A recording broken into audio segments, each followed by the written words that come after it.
Assalamualaikum warahmatullahi wabarakatuh. Di sini kami dari kelompok 6 jurusan Ekonomi Syariah 2B akan menyampaikan materi yang berjudul Kebijakan Moneter dalam Ekonomi Islam, mata kuliah Ekonomi Mikro dan Makro dengan dosen pengampu Bapak Muhammad Ali Tamrin, MSy.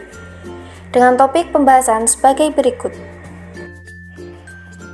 Yang beranggotakan Siti Nur Amaliyah NIM 1264022010056, Vera Nuresa Fauzi NIM 1264022010063, Amilatus Solihah dengan NIM 1264022020074, Selen Farahdila dengan NIM 1264022020084 dan Dita Amalia Putri dengan NIM 1264022020092. Definisi dan konsep kebijakan moneter. Kebijakan moneter adalah suatu usaha dalam mengendalikan keadaan ekonomi makro agar dapat berjalan sesuai dengan yang diinginkan melalui pengaturan jumlah uang yang beredar dalam perekonomian. Usaha tersebut dilakukan agar terjadi kestabilan harga dan inflasi serta terjadinya peningkatan output keseimbangan. Hampir semua sektor ekonomi kapitalis terkait dengan sistem bunga, sehingga sektor moneter lebih cepat berkembang daripada sektor real. Hal ini disebabkan karena sektor moneter lebih cepat memberikan keuntungan daripada sektor real. Definisi lain juga menyebutkan bahwa kebijakan moneter adalah proses mengatur persediaan uang sebuah negara. Biasanya otoritas moneter dipegang oleh bank sentral atau suatu negara. Kebijakan moneter menurut konvensional merupakan instrumen bank sentral yang sengaja dirancang sedemikian rupa untuk mempengaruhi variabel-variabel finansial seperti suku bunga dan tingkat penawaran uang. Kebijakan moneter adalah kebijakan yang dikeluarkan oleh bank sentral atau otoritas moneter yang meliputi bentuk pengendalian besaran moneter atau suku bunga untuk mencapai tujuan perekonomian yang diinginkan. Kebijakan moneter merupakan kebijakan pemerintah untuk memperbaiki keadaan perekonomian melalui pengaturan jumlah uang yang beredar. Besaran moneter terdiri atas uang primer, uang beredar dalam artian sempit, dan uang beredar dalam artian luas. Salah satu bentuk kebijakan moneter adalah dengan mengendalikan jumlah uang yang beredar agar tidak beredar dalam jumlah yang berlebihan. Apabila jumlah uang yang beredar banyak, akan menyebabkan terjadinya peningkatan harga-harga atau inflasi yang nantinya dapat berdampak pada menurunnya daya beli masyarakat. Pengaturan jumlah uang yang beredar pada masyarakat diatur dengan cara menambah atau mengurangi jumlah uang yang beredar. Manajemen moneter konvensional. Pada dasarnya ada dua paradigma dalam memahami mekanisme transmisi moneter, yakni apa yang disebut dengan paradigma uang pasif dan paradigma uang aktif. Perbedaan antar dua paradigma ini terletak dari penggunaan sasaran operasional yang digunakan dalam mekanisme moneternya. Yang pertama, uang pasif. Dalam paradigma uang pasif ini, uang dinyatakan sebagai variabel endogen yang mana otoritas moneter tidak mempunyai kemampuan secara penuh untuk mengatur jumlah uang beredar. Asumsi yang digunakan dalam paradigma endogenus konvensional ini adalah jumlah uang beredar adalah dependen terhadap suku bunga. Uang adalah variabel endogen dan instrumen moneter yang dijadikan sasaran operasional bank sentral bukanlah jumlah uang beredar, melainkan suku bunga. Sasaran pokok yang ingin dicapai oleh paradigma ini adalah tercapainya target inflasi yang telah ditetapkan sebelumnya atau price targeting. Yang kedua, uang aktif. Paradigma uang aktif dalam teori konvensional menganggap bahwa uang sebagai variabel eksogen yang bentuk kurva penawaran bersifat inelastik sempurna. Sasaran pokok yang ingin dicapai dengan kebijakan paradigma ini adalah terkendalinya tingkat inflasi. Manajemen moneter Islam. Dalam sistem Islam, struktur kelembagaan moneternya sama dengan yang selama ini sudah ada. Tetapi, sebagai sistem yang bebas bunga, Islam memiliki model operasional yang berbeda, yaitu yang pertama, otorita moneter, bank sentral dan pemerintah.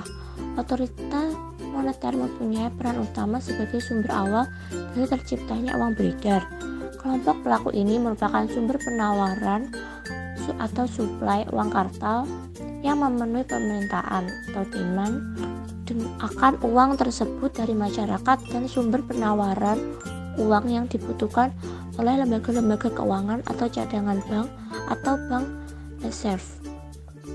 Yang kedua, lembaga keuangan, bank atau non-bank. Peran utama dari lembaga ini adalah sebagai sumber penawaran uang giral, deposito berjangka, simpanan tabungan, dan aktiva-aktiva keuangan lain yang diminta oleh masyarakat. Yang ketiga, masyarakat, rumah tangga dan perusahaan. Masyarakat adalah konsumen akhir dari uang tercipta, di mana mereka menggunakannya untuk memperlancar kegiatan-kegiatan produksi, konsumsi, dan pertukaran. Yang keempat, manajemen permintaan uang atau money demand. Manajemen permintaan dalam Islam adalah manajemen moneter yang efisien dan adil, tidak berdasarkan mekanisme suku bunga, tetapi menggunakan 3 instrumen utama sebagai berikut. Yang pertama, value judgment yang dapat menciptakan suasana yang memungkinkan bagi alokasi dan distribusi ke sumber daya keuangan sesuai dengan ajaran Islam. Yang kedua, kelembagaan yang terkait dengan kesejahteraan sosial, ekonomi, dan politik. Yang ketiga, financial intermediation yang berdasarkan profit and loss sharing. Selanjutnya yaitu instrumen moneter konvensional dan Islam. Instrumen-instrumen pokok dari kebijakan moneter dalam teori konvensional antara lain adalah yang pertama yaitu kebijakan pasar terbuka atau open market operation. Kebijakan membeli atau menjual surat berharga atau obligasi di pasar terbuka.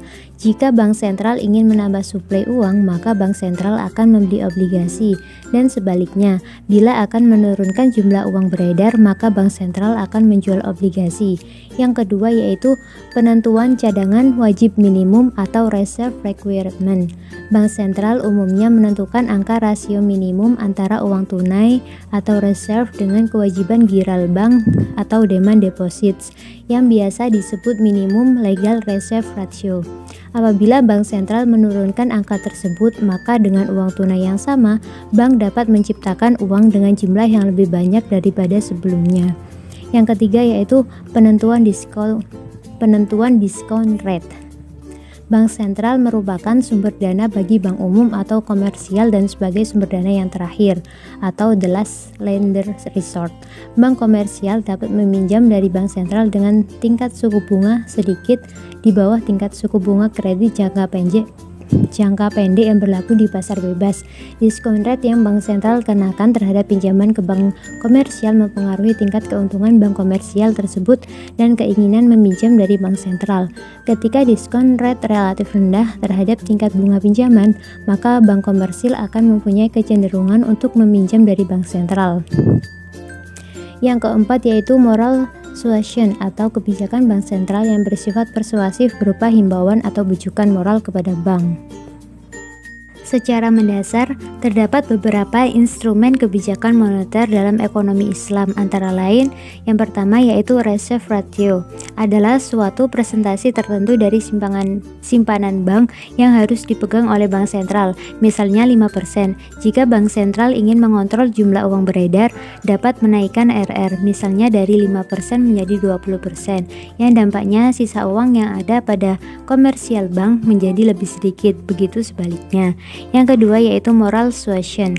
Bank sentral dapat membujuk bank-bank untuk meningkatkan permintaan kredit sebagai tanggung jawab mereka ketika ekonomi berada dalam keadaan depresi.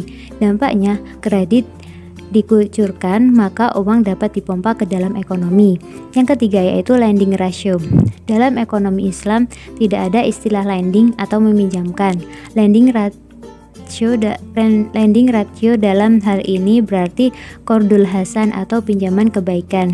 Yang keempat yaitu refinance ratio, adalah sejumlah proporsi dari pinjaman bebas bunga. Ketika refinance ratio meningkat, pembiayaan yang diberikan meningkat, dan ketika refinance ratio turun, bank komersial harus hati-hati karena mereka tidak didorong untuk memberikan pinjaman.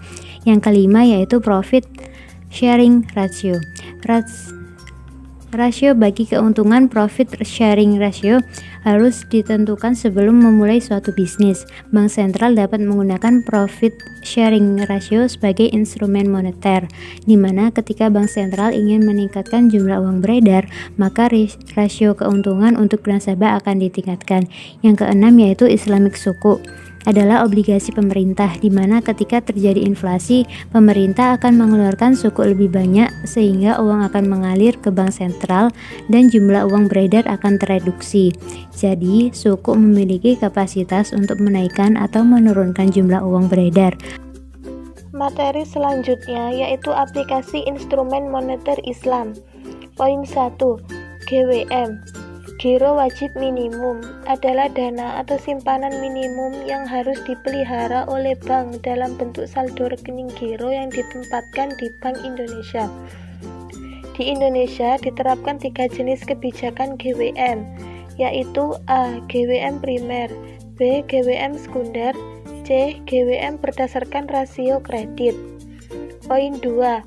SWBI, Sertifikat Wadiah Bank Indonesia, merupakan salah satu instrumen moneter Bank Indonesia yang digunakan oleh bank-bank syariah Indonesia. SWBI tentu memiliki landasan hukum yang jelas, antara lain 1. PBI nomor 2/9/PBI/2000 tentang Sertifikat Wadiah Bank Indonesia. 2. PBI nomor 6/7/PBI/2004 tentang Sertifikat Wadiah Bank Indonesia. 3. SEBI nomor 6/6/DPM/2004 tentang tata cara pelaksanaan Sertifikat Wadiah Bank Indonesia. 4.